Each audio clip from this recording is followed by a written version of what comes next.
Hello, my name is Asada, and on this channel I share my American perspective, adapting to my new home here in Copenhagen, Denmark. In last week's video, I asked you, the viewer, to submit any questions if you have them for me, and this week I'm going to answer those questions. I've typed up all of the questions, and we've got quite a few to get through, so let's go ahead and dive right in. So I've ordered these questions from easiest to answer to more complicated to answer. So we're starting with some light and easy ones. A few warm-up questions, if you will. First question, how would you compare the food or food products to the US? Here in Denmark compared to the US, food is regulated on a different scale. In the US, there's more access to food dyes and ingredients that are actually banned here in Denmark. And those ingredients definitely affect the flavor of food. So even foods that they sell both in the US and in Denmark have a different flavor. So that was the first thing I had to adjust to. And I wouldn't say it was good versus bad per se, it was just different. Like for instance, one of my favorite candies is peanut M&Ms. Peanut M&Ms in the US just have a different flavor I can't even describe. It's just different.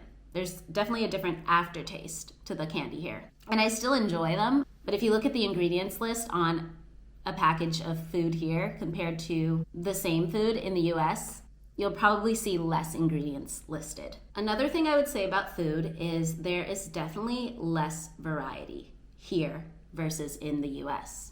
And before any residents jump into the comments to tell me, oh, we have an amazing variety of food here, I agree, we do. I'm not mad at the variety. I think here in Denmark, all my food needs are met and even then some. But in the US, there's definitely more variety. There just is.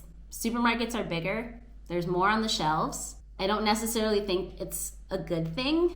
At times you feel a little overwhelmed by the amount of food that they have in the grocery stores in the US, specifically the amount of really unhealthy options and processed options that they have in the US. There's just way more access to those kinds of foods. So it's definitely not necessarily a good thing, but it's just something I've noticed. One thing I will say about the variety of food in the US that I think is actually really kind of cool is in your general local supermarket, there's a lot more access to international foods. The US as a whole is more diverse than Denmark. There's definitely a demand for more international types of food. People there want to be able to recreate a taste of their home country, even while they're living in the US. For instance, I was raised with a Caribbean mother, so if I wanted to recreate some of those dishes that I grew up with, I don't see those ingredients in the local store. There are, however, specialty stores that do sell those kinds of things. My husband and I really like homemade ramen, but we can't find all the ingredients for ramen in the local store. In the US, that wasn't an issue. There's always an Asian food section of the store that had all the ingredients. Here, we have an Asian market that we can go to get those ingredients. So there's access here, but it's not as convenient as having it all in one place like in the US. But I will say, it's kind of nice to not have an overwhelming number of less nutritious options on the shelves, because then you're more inclined to pick up those less nutritious things. There's definitely snacks here, but if you haven't been to the US, it just doesn't compare. There's so many snacks. There's so many easy, and I will say, admittedly delicious, but not necessarily the healthiest option. And those sorts of foods are usually the cheapest option as well. So if you're on a budget, you're more inclined to pick up less nutritious food options. So overall, Denmark versus the US when it comes to food. In the US, it's more convenient to pick up a variety of foods, but not necessarily the healthier options. In Denmark, you have more access to healthy food and less temptation to eat less nutritious options. Next question. Have you had any funny or embarrassing language mix-ups? Now, I am learning Danish right now. I'm currently taking a Module 1, so Level 1 Danish course. And I can't say that I felt super confident speaking Danish yet. I'm still learning. I'm still a beginner. However, in class, when we are tasked with speaking to each other, or the teacher will ask us a question in Danish and we answer back. I generally get Danish mixed up with other languages I've learned. And I don't know why I did this to myself. I don't know what attracted me to learning languages that are so similar to each other that now I'm super confused, but I did. So fun fact about me, I took 8 years of German, starting from age 14 to age 22. I can't say I spoke fluently because I just didn't practice enough, but I felt really comfortable understanding it, really comfortable reading it. I even won a German poetry contest in high school. Now it was a contest against other native English speakers, but still I was really proud of the fact that I got to the point where I felt I could express myself artistically in German. And then I met my husband, who is Swedish. And so of course, I'm learning Swedish from him. And I realized in taking on Swedish as a third language, English being my first, German being my second, that there's some similarities between all the three languages. There are some words in Swedish that remind me of English. There are some words that because I learned German, I absorbed very easily from Swedish. Now, I am learning Danish, which is kind of a combination of all three of those languages that I've known before. So yeah, I just mix up all the languages all the time. And my tactic for now is that I just focus solely on Danish. And then my husband, he can speak Swedish to me, but I'm going to speak back in Danish so that I'm focused on that. And to those of you who speak more than 2 or 3 languages, if you have any tips for how to keep all the different languages straight in your head without mixing them up, please let me know. I'm really struggling right now. What's your favorite word or phrase that doesn't have an exact English translation? I feel like some people are going to roll their eyes at this one, but it's truly my favorite word that I know so far with my limited Danish vocabulary. One of the first words I learned when I first visited Copenhagen was hygge. Hygge, from what I've gathered since living here and speaking to Danes and having them explain what it means to me, it's generally the sense of coziness that comes from appreciating the little joys in life. For instance, maybe for you it's having a warm cup of coffee and conversation with friends. Maybe for you it's playing a board game with family. Maybe it's cozying up with a book underneath a blanket. That feeling of warmth and satisfaction and contentment. And hygge can be experienced all times of the year, but here in Denmark, I think it's most appreciated during the cold and dark winters when you fill your home with warm lights and candles and good cozy foods. The meaning of the word is the sum of all those things. So that is my favorite word. But I know once my Danish vocabulary has grown, I'll have a new word for you. How's the traffic? What forms of public transportation are there? As someone who grew up in the metro Atlanta area, Atlanta, Georgia, if you are unfamiliar, has some of the worst traffic I've ever seen in any city. As far as volume of cars on the road, how the traffic is managed and organized, as far as the volume of inconsiderate drivers, it's unmatched. I mean, the only cities that probably have Atlanta beat are LA and New York. So coming from that driving culture, and I'm not a driver here, but the few times I've taken taxis or when we've had family come into town with their car and we've driven around the city, traffic is virtually non-existent. I'm a full-time yoga teacher. And in Atlanta, I worked for a company that had 5 locations. So I was teaching and managing 5 different yoga studios around Atlanta. So I was driving constantly to get from place to place.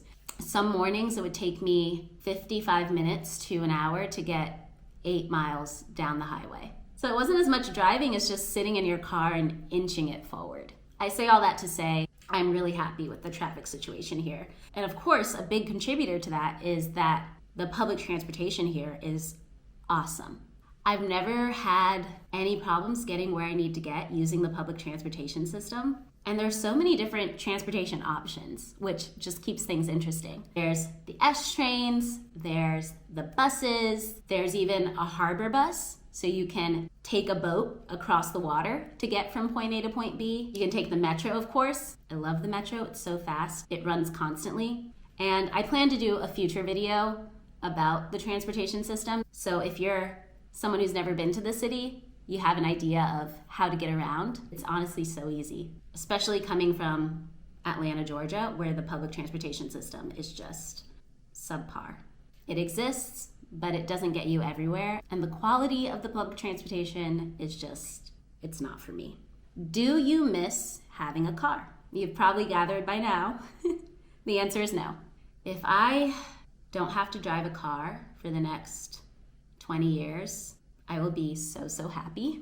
I know that's gonna change when I have children. I'm gonna wanna have a car to get around, family road trips. I know it's gonna be more convenient to have a car when my family grows, but for now, I love having a bike. I love it so much. I smile every time I see my bike. I smile the few times I fell off my bike. I just give a little chuckle and think about the last car accident I was in and how traumatic it was and also unavoidable it was, because it was just living in a city that has such a high volume of cars and people just not paying attention, and it's almost near inevitable that you'll get in an accident. Here on my bike, I just have to watch out for the other bikers.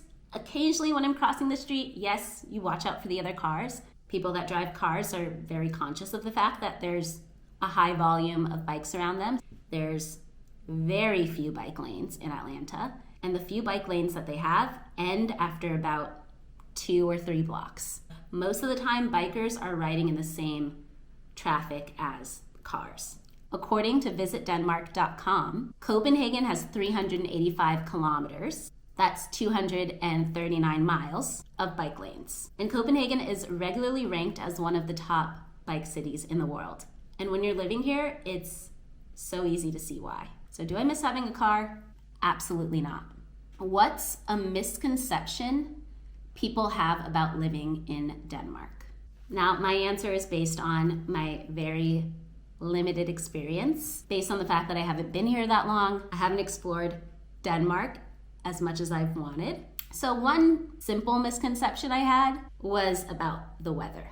Now, here in Denmark, the weather is a hot topic. When I first visited Copenhagen, it was in the summertime, and that made it really easy to fall in love with the city. It's just gorgeous. It's like perfect summer weather. But then winter hits. It's not even that the winter is so cold, because I've lived in cities with colder winter. I was born in New York, and I spent a chunk of my childhood in the Poconos in Pennsylvania, which is like a mountainous region of Pennsylvania, and it snowed and it was freezing temperatures. So it's not the cold. The weather is just very constantly gray. It kind of takes a toll on your emotional well-being. And I'm a pretty cheerful person, and I'm a pretty positive person, but it's something you can't really avoid. For instance, now in February, I am so ready for it to be spring.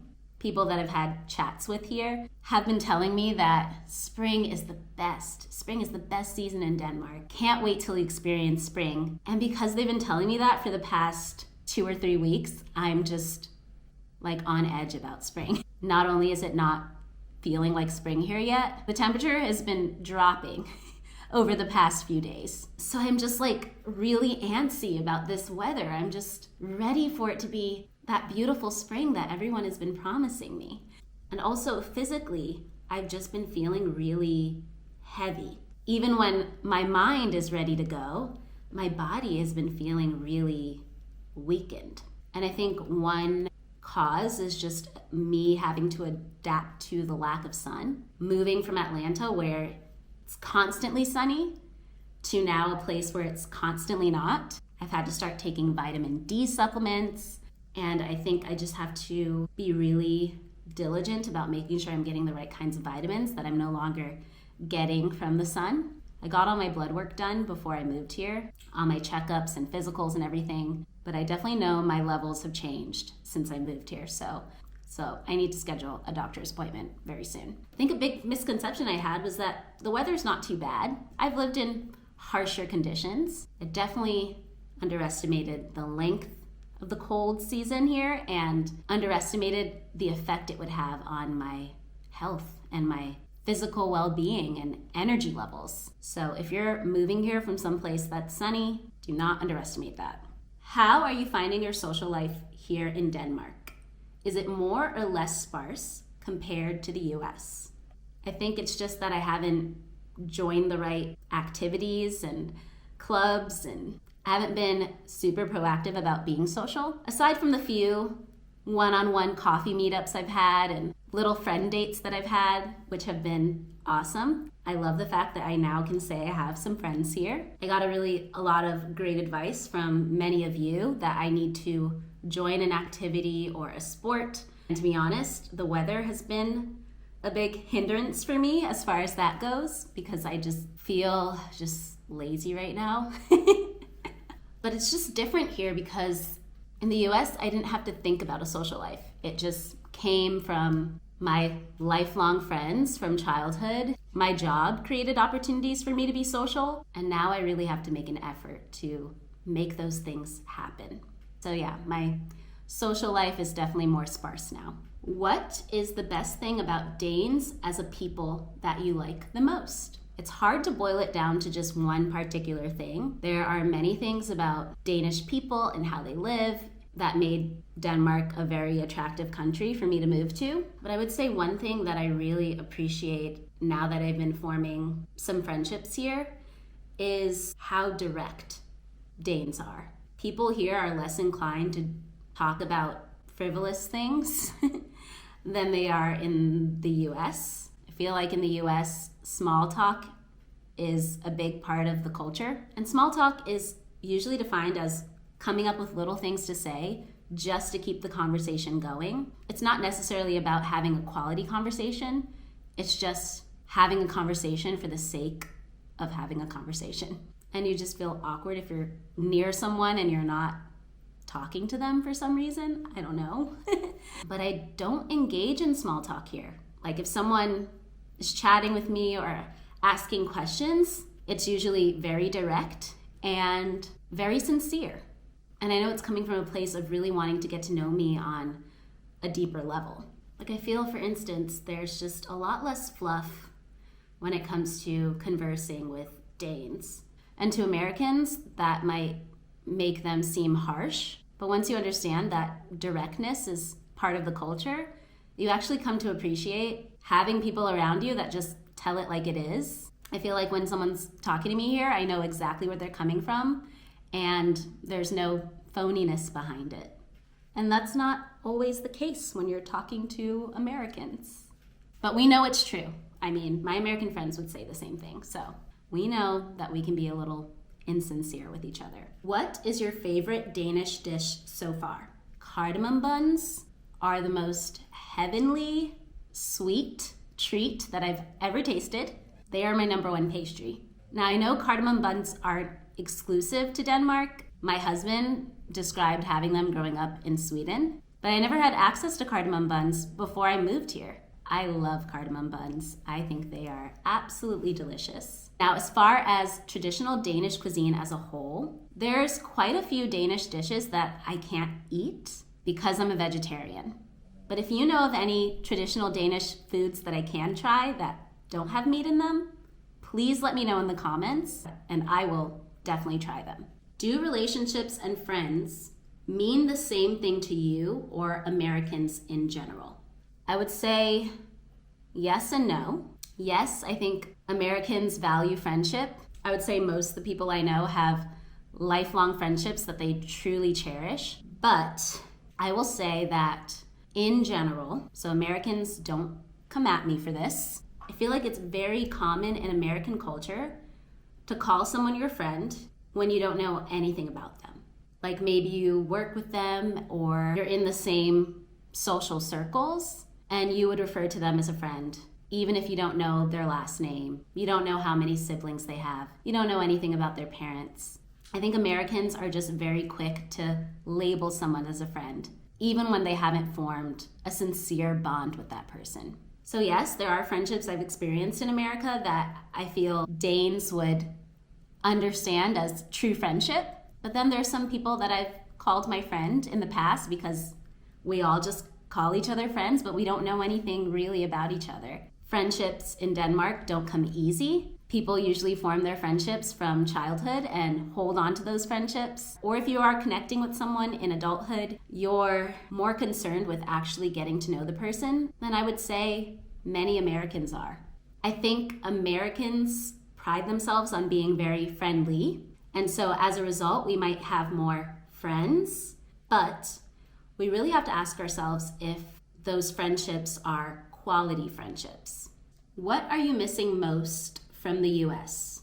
So obviously, I'm missing my family. Aside from that, one thing that I'm missing is understanding how things work.